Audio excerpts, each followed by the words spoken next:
प्रधानमंत्री नरेंद्र मोदी का कल कर्नाटक दौरा, कई कार्यक्रमों में होंगे शामिल। बेंगलुरु में भारत ऊर्जा सप्ताह का करेंगे उद्घाटन। मुख्यमंत्री योगी का दिल्ली और आगरा दौरा, आज शाम 6 बजे दिल्ली पहुंचेंगे सीएम योगी। जेपी नड्डा के पुत्र के विवाह का कल रिसेप्शन। लखनऊ में सपा दफ्तर के बाहर छिड़ा पोस्टर वॉर, गर्व से कहो शूद्र के बाद गर्व से कहो हम ब्राह्मण हैं के लगे poster. VFS global visa application centre का सीएम ने किया उद्घाटन, विदेश जाने के लिए अब नहीं करनी पड़ेगी भागदौड़। जीआईएस में ग्लोबल ट्रेड शो का भी किया जाएगा आयोजन। 10 फरवरी को यूपी में 13,000 से अधिक कंपनियां करेंगी 21 लाख करोड़ का एमओयू। जातिगत जनगणना को लेकर बनाई योजना, सांसद विधायकों को सौंपेंगे जिम्मेदारी। राकेश सचान बोले, सपा का काम खत्म हुआ। आप देख रहे हैं के न्यूज, खबरों का सारथी। नमस्कार, मैं सपना झा, खबर उत्तर प्रदेश में आप सभी का स्वागत है। पीएम मोदी का कर्नाटक दौरा कल करेंगे। पीएम मोदी कई कार्यक्रमों में शामिल भी होने वाले। पीएम बेंगलुरु में भारत ऊर्जा सप्ताह का उद्घाटन करेंगे।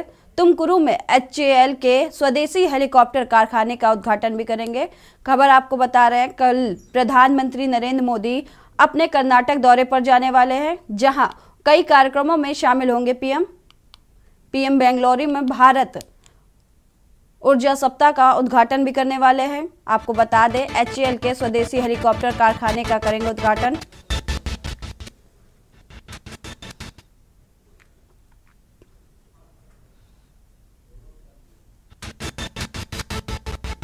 पीएम बेंगलुरु में भारत ऊर्जा सप्ताह का करेंगे उद्घाटन। तुमकुरू में एचएएल के स्वदेशी हेलीकॉप्टर कारखाने का करेंगे उद्घाटन।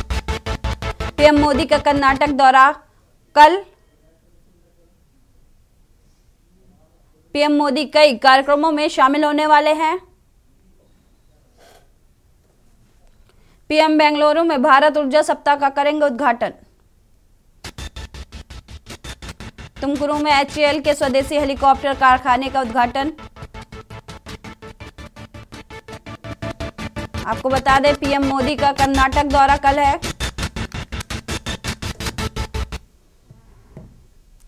कई कार्यक्रमों में शामिल होंगे।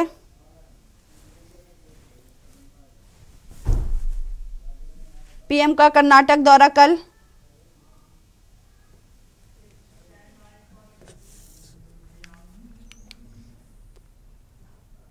वहीं खबर लखनऊ से है, जहां समाजवादी पार्टी लगातार जातीय जनगणना की बात कर रही है। समाजवादी पार्टी के पूर्व एमएलसी सुनील सिंह ने कहा, जातीय जनगणना के लिए अखिलेश यादव हर जनपद भी जाएंगे। कल तो उत्तर प्रदेश के उप मुख्यमंत्री केशव प्रसाद मौर्य ने भी कह दिया कि हम जातीय जनगणना के पक्ष में हैं, तो आखिर पिछड़ों, दलितों और वंचितों की हिस्सेदारी में कौन रोड़ा बन रहा है। सुनील सिंह से सरकार से सवाल करते हुए पूछा, क्या योगी आदित्यनाथ जाति जनगणना में रोड़ा बन रहे हैं? और अगर योगी आदित्यनाथ रोड़ा बन रहे हैं तो हम केवल यही जनता से चाहते हैं कि माननीय योगी आदित्यनाथ, आखिर आप दलितों, पिछड़ों और वंचितों के विरोधी क्यों हैं? सुनील सिंह ने बीजेपी सरकार पर दलितों का हक और उनका अधिकार छीनने का आरोप लगाया। यादव जी हर जनपद में जाएंगे। समाजवादी पार्टी का छोटा सा छोटा कार्यकर्ता गांव-गांव जाएगा कि उत्तर प्रदेश समाजवादी पार्टी लगातार जाति जनगणना हो इसकी बात कर रही है और माननीय अखिलेश यादव जी हर जनपद में जाएंगे।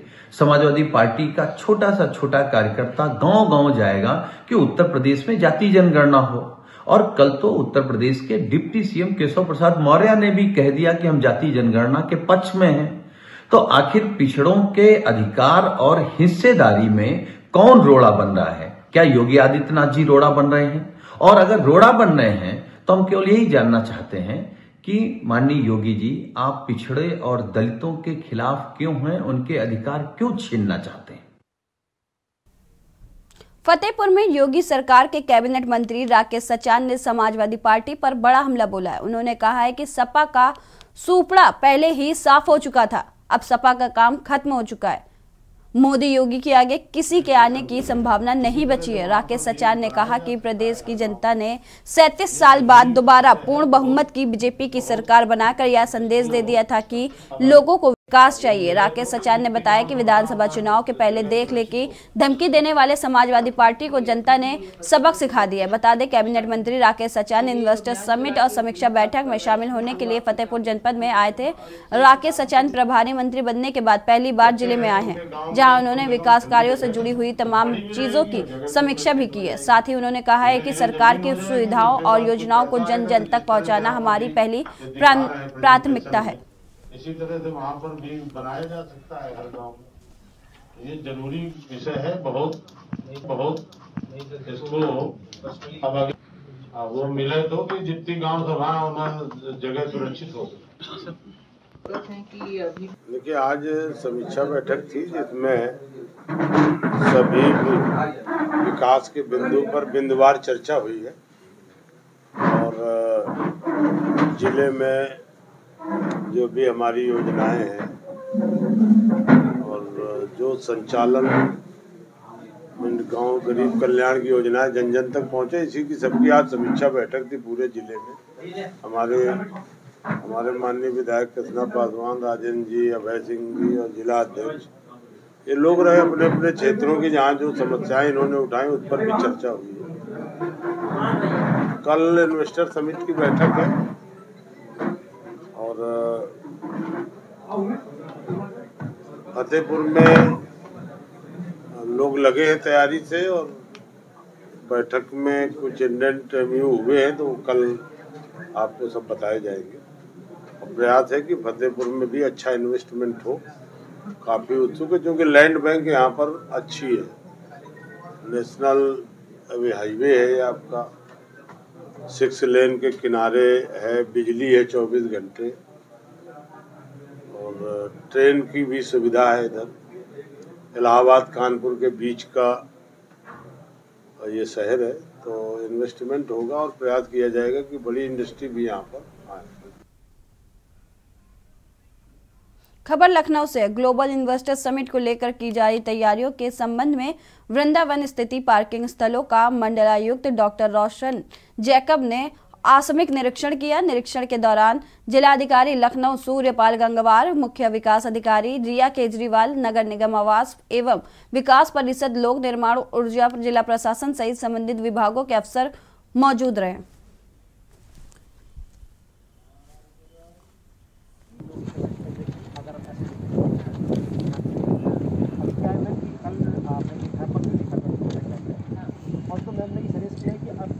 ऑरेंज कलर वाले रूट को भी फाइनल करो। नाउ पॉइंट इज कि अभी हमारा जो ऑलरेडी 45 एकड़ में अभी क्या हो रहा है कि ये वाला हिस्सा जो आप ये पोर्शन ये वाला ये जो कि डन सिटी केवल ये डन सिटी की हम लोग ये बना है अभी अगर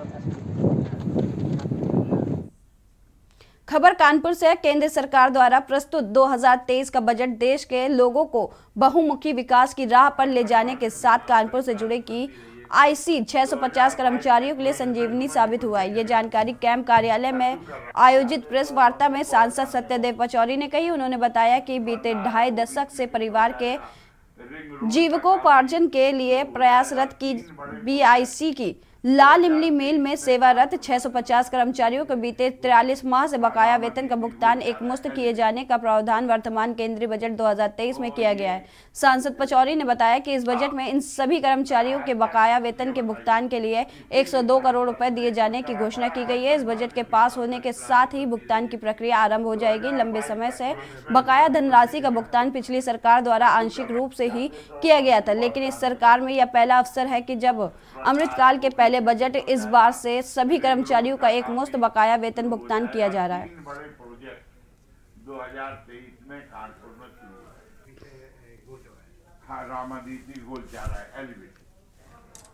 देखिए, आज जो वर्तमान 2023 का बजट आया है जिसमें सबसे कानपुर की BIC मिल के लिए ये खुशखबरी है कि अच्छी खबर है कि जो यहाँ के कर्मचारियों का वेतन बकाया है करीब 40 महीने का, 650 कर्मचारी हैं, उनका बकाया भुगतान के लिए 100 करोड़ रुपया सरकार ने अबकी से मद में रखा है और जैसे ही बजट पास हो जाएगा ये कर्मचारियों का भुगतान जो इनका 40 महीने से बकाया था कर्मचारियों का, वो बकाया वेतन इनका दे दिया जाए। इसलिए ये हम आप लोगों के माध्यम से करना चाहते हैं कि हमारी सरकार समाज के हर वर्ग के लिए संवेदनशील है। बाराबंकी जिले के Hind institute of medical science में यूपी ग्लोबल इन्वेस्टर्स समिट के संबंध में अटल बिहारी वाजपेयी मेडिकल यूनिवर्सिटी के द्वारा छात्र छात्राओं के लिए उन्मुखीकरण कार्यक्रम का आयोजन किया गया। इस कार्यक्रम में मुख्यमंत्री के सलाहकार अवनीश अवस्थी, प्रमुख सचिव चिकित्सा शिक्षा आलोक कुमार और अटल बिहारी वाजपेयी मेडिकल यूनिवर्सिटी के कुलपति डॉक्टर संजीव मिश्रा मौजूद रहे। अवनीश अवस्थी ने बताया कि उत्तर प्रदेश में ग्लोबल इन्वेस्टर्स समिट 10, 11 और 12 फरवरी को आयोजित किया जा रहा है, जिसका शुभारंभ देश के प्रधानमंत्री नरेंद्र मोदी और समापन राष्ट्रपति मुर्मू करेंगी। वहीं प्रमुख सचिव चिकित्सा शिक्षा आलोक कुमार ने बताया कि अटल बिहारी वाजपेयी मेडिकल यूनिवर्सिटी लखनऊ से समृद्ध सभी गवर्नमेंट और निजी क्षेत्र के मेडिकल कॉलेज की फैकल्टी और छात्रों को ऑनलाइन जोड़ा गया था, जिसमें हम लोगों ने युवाओं के साथ प्रदेश के विकास और पूंजी निवेश के तमाम बिंदुओं पर चर्चा की। ग्लोबल इन्वेस्टर समिट 10, 11, 12 फरवरी को आयोजित किया जा रहा है। आदरणीय प्रधानमंत्री जी इसका शुभारंभ करेंगे और माननीय राष्ट्रपति महोदया इसका जो है समापन करेंगी। इस पूरे ग्लोबल इन्वेस्टर समिट के लिए माननीय मुख्यमंत्री जी ने विशेष रूप से हम सभी अफसरों को, रिटायर्ड ऑफिसर्स को, शिक्षाविदों को कहा है कि हम हर कॉलेज में जाएं और छात्रों के साथ इन्वेस्टमेंट क्लाइमेट को कैसे बेहतर करना है, प्रदेश के विकास को कैसे आगे बढ़ाना है, प्रदेश के यूथ को कैसे आगे उनको ले जाना है, यूथ की एनर्जी को कैसे टैप करना है और हमारे प्रदेश को जो कहीं ना कहीं किसी न किसी रूप में अग्रणी प्रदेश होना चाहिए था, उसको कैसे हम पूरे देश में अग्रणी स्थान पर ले जाएं। की तरफ से श्री अवनीश अवस्थी सर, हमारे principal secretary medical education Alok Kumar sir और हमारे अटल बिहारी वाजपेयी यूनिवर्सिटी के vice chancellor Sanjeev Mishra sir के इसमें आज शुरू हुई है।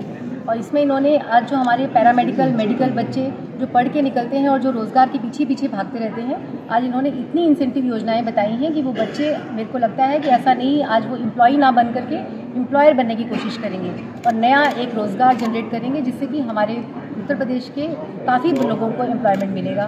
जो लोग बाहर जाते हैं वो बाहर ना जा करके शहर प्रदेश में ही रहेंगे और प्रदेश में रह करके प्रदेश की सेवा करेंगे।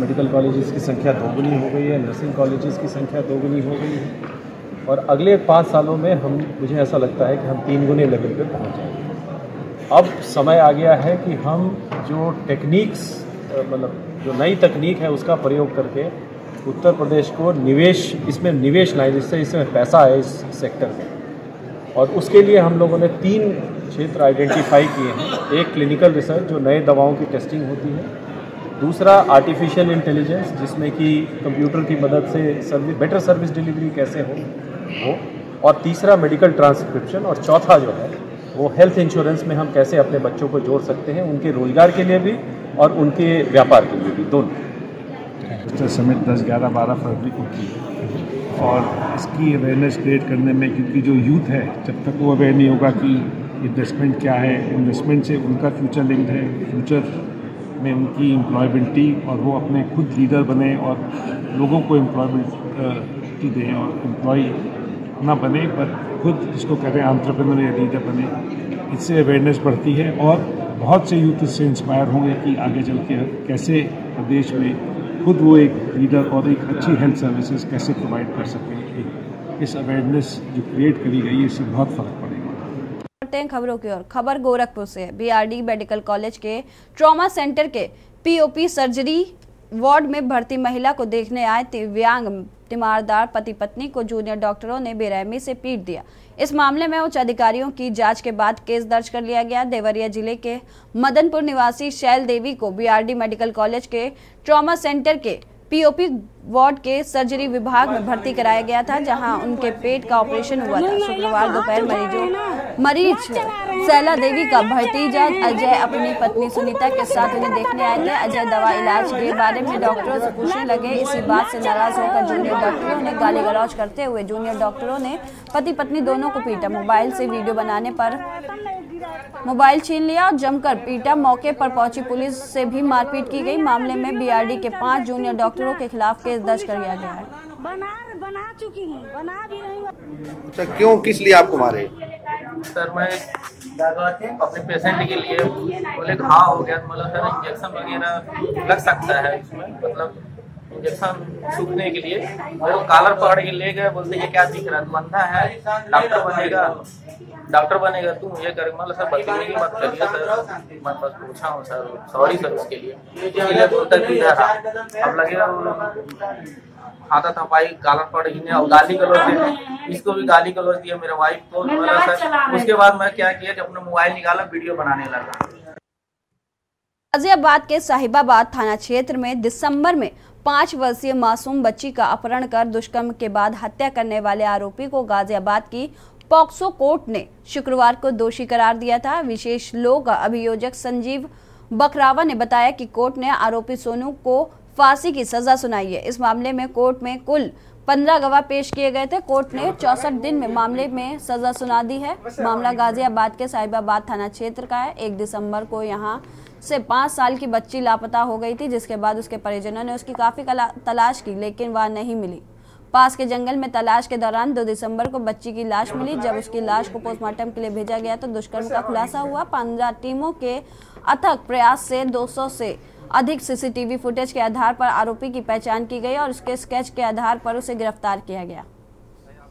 इस समय मैं मौजूद हूँ गाजियाबाद न्यायालय में और 1 दिसंबर 2022 को नाबालिग बच्ची के साथ हुए दुष्कर्म के मामले में आज माननीय न्यायालय ने फांसी की सजा सुनाई है। और इस मामले में हमारे साथ उस मासूम बच्ची के परिजन मौजूद है, जिनसे हम बात करेंगे कि आज उन्हें किस तरह की संतुष्टि है, क्या कहेंगे कोर्ट के इस आदेश को लेकर। जी, क्या नाम है आपका?